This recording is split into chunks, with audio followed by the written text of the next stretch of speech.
This is the two-step equation word problems video.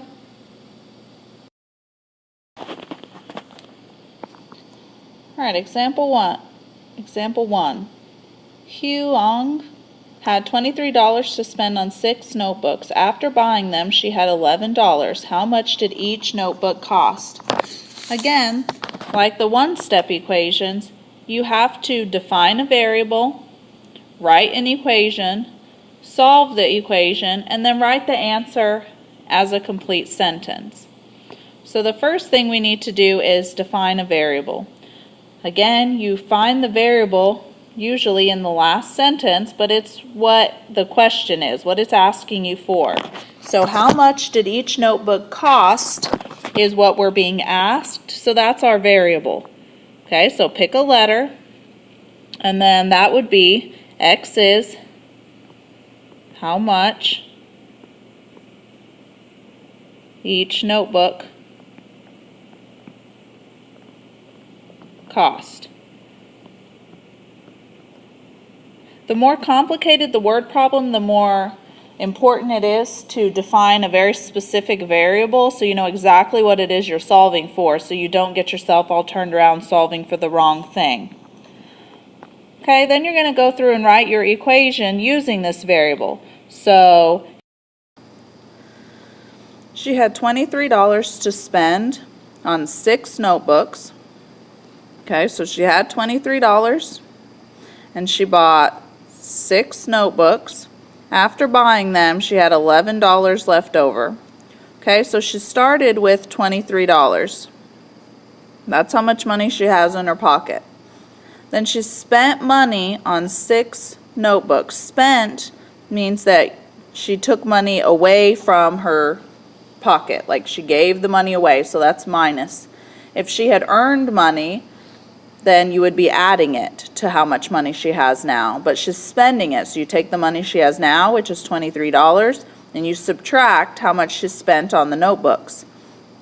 Okay, we don't know how much each notebook costs, but we do know that she bought 6 of them. So if we take 6 times however much each notebook cost, which is X, that will leave us with how much money she had left over. Okay, she started with $23. She spent money on 6 notebooks, so we're going to subtract that, and that'll equal what she had left, which is $11. Okay, and now solve your equation. So this is a two-step equation, so you'll subtract 23 from both sides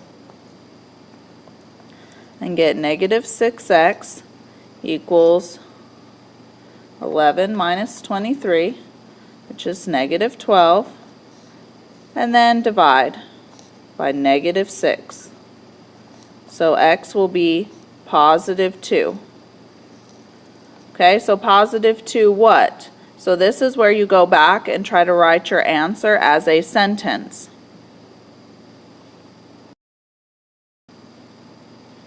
Okay, your variable was how much did each notebook cost, so your sentence should match what your variable was defined as. So each notebook cost $2. Okay, and that's a perfectly good sentence. It explains exactly what that 2 meant. Alright, example 2. You had $20 to spend on 7 avocados. After buying them, you had $6. How much did each avocado cost? So again, start by defining your variable, which is usually in the last sentence. It's the question. So pick a variable, doesn't matter. So X is how much did each avocado cost? So X is how much each avocado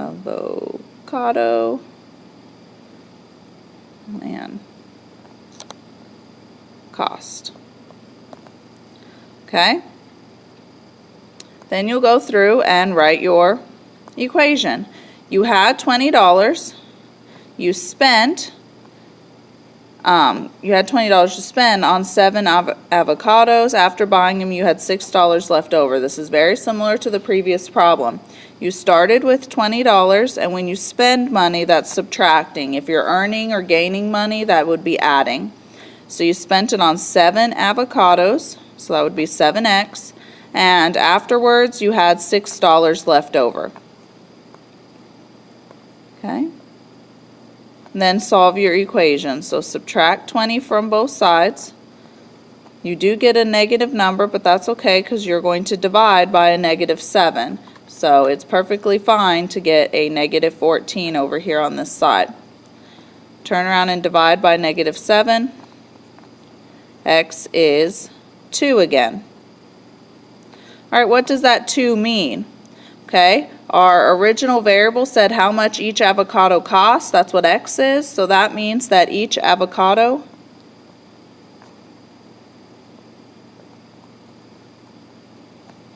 cost $2.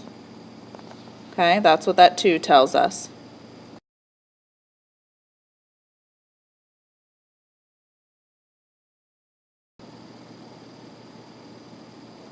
All right, we're going to skip to example 4.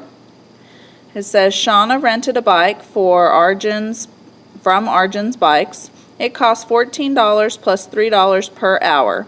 If Shauna paid $32, then she rented the bike for how many hours? Okay, so first thing, let's define our variable.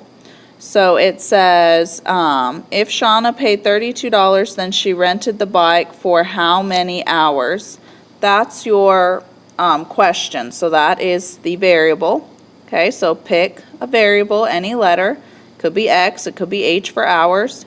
Okay, and the question is how many hours? So how many hours did she rent the bike? How many hours did Shauna rent the bike?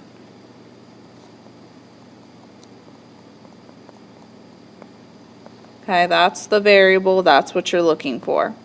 Okay, then go through and write your equation. So she rented a bike from Arjun's Bikes. It cost $14 plus, so $14 plus means plus, okay, $3 per hour. So plus $3 per hour. And X is how many hours she rented it for. So we don't know. Did she rent it for 1 hour, 2 hours, 10 hours? We don't know. Okay, and that's what the X is. If she paid $32, so that's the total, she paid $14 plus the $3 an hour, so that's where the 3X came from, equals a total of $32. Okay? And this is the way all like down, when you give a deposit or a down payment or you have to pay something up front, okay, that's where the $14 is. There was an upfront fee and then an hourly fee. And this is what an equation for that looks like. So solve your equation. Subtract 14 from both sides. You'll be left with 3x equals 32 minus 14, which is 18, and then divide by 3. 18 divided by 3 is 6. So the answer is 6, but 6 what? Okay, so this is where we go back and look at how we defined our variable. Our variable is how many hours Shauna rented the bike. So our answer would be that Shauna rented the bike for 6 hours.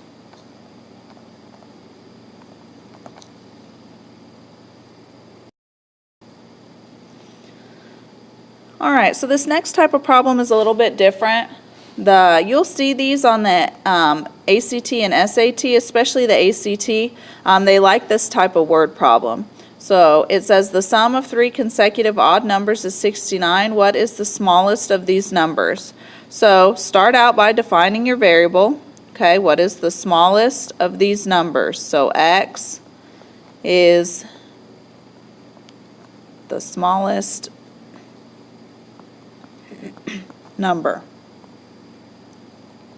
Okay, not the smallest number in the whole universe, but just the smallest number in this word problem.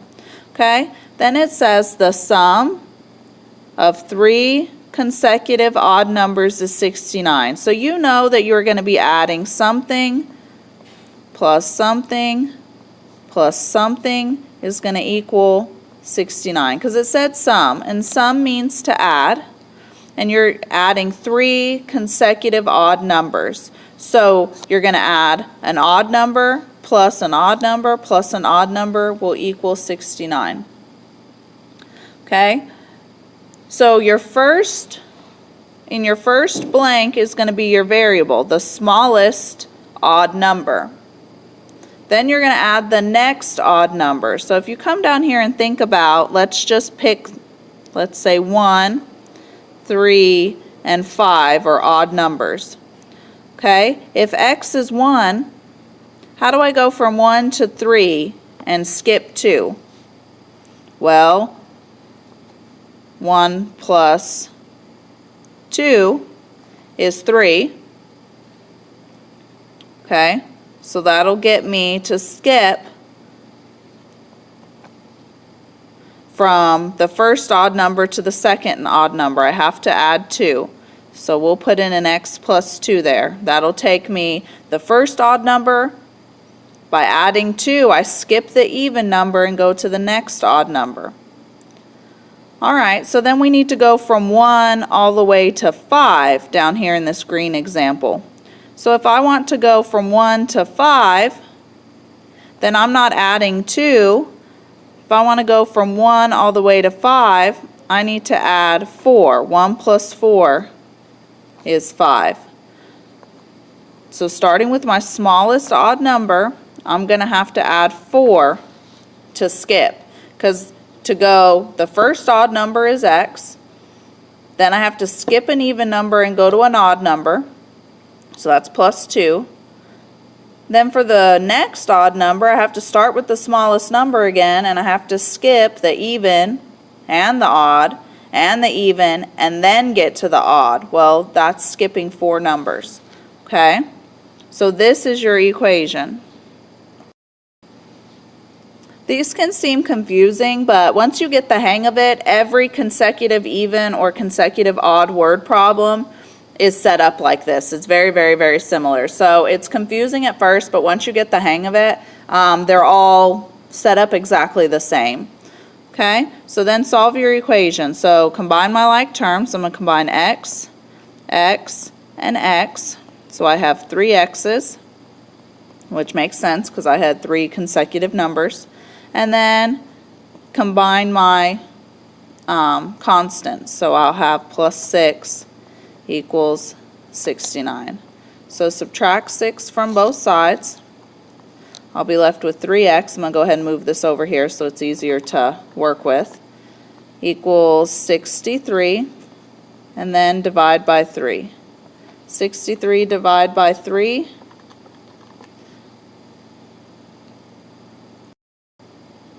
will be 21. X is 21. Okay, so then we need to go and write this in a sentence. So my variable said the smallest number is x, so now I know that x is 21. So 21 is the smallest number out of these 3 odd numbers. Now, let's go back, since these problems are confusing, let's go back and plug them in and see if this worked. 21 would be your smallest odd number. Then you would take x plus 2, so that would be 21 plus 2. And then 21 plus 4. Okay, well, 21 is 21. 21 plus 2 here is 23, which is the next odd number, so that does make sense. Okay, and then 21 plus 4 would be 25. So that is 21, 23, and 25 are odd numbers right in a row. Okay, we went 21, skipped 22, 23 is odd, skip 24, we got 25. So this adding 2 and adding 4 does work. That's how you skip the even or odd numbers. Example number 6. For a field trip, 25 students rode in cars and the rest filled 8 buses. How many students were in each bus if 321 students were on the trip? So again, first thing would be to define your variable. Okay, it says, the last sentence says how many students were in each bus if 321 students were on the trip. So how many students were in each bus is the question. So pick a variable, any letter you want, okay? And that's going to represent how many students were in each bus. How many students in each bus? All right, now we're going to go through and try to write our equation. For a field trip, 25 students rode in cars. The rest filled 8 buses. How many students were in each bus if 321 students were on the trip? So 25 kids were in cars, and then there were 8 buses with, we don't know how many kids in them. Okay, so we had 25 kids in cars plus the 8 buses. Okay, equals all the kids on the trip. So we add up the kids in the cars plus all the kids in the buses, and that would equal the total kids that were on the trip. Okay, and then solve. So subtract 25 from both sides, and we'll get 8x equals whatever 321 minus 25 is, which is 296, divide by 8, divide by 8, and x is 37. All right, so what does that 37 mean? Okay, so again, your variable is how many students were in each bus. Therefore, x would tell you that there were 37 students on each bus.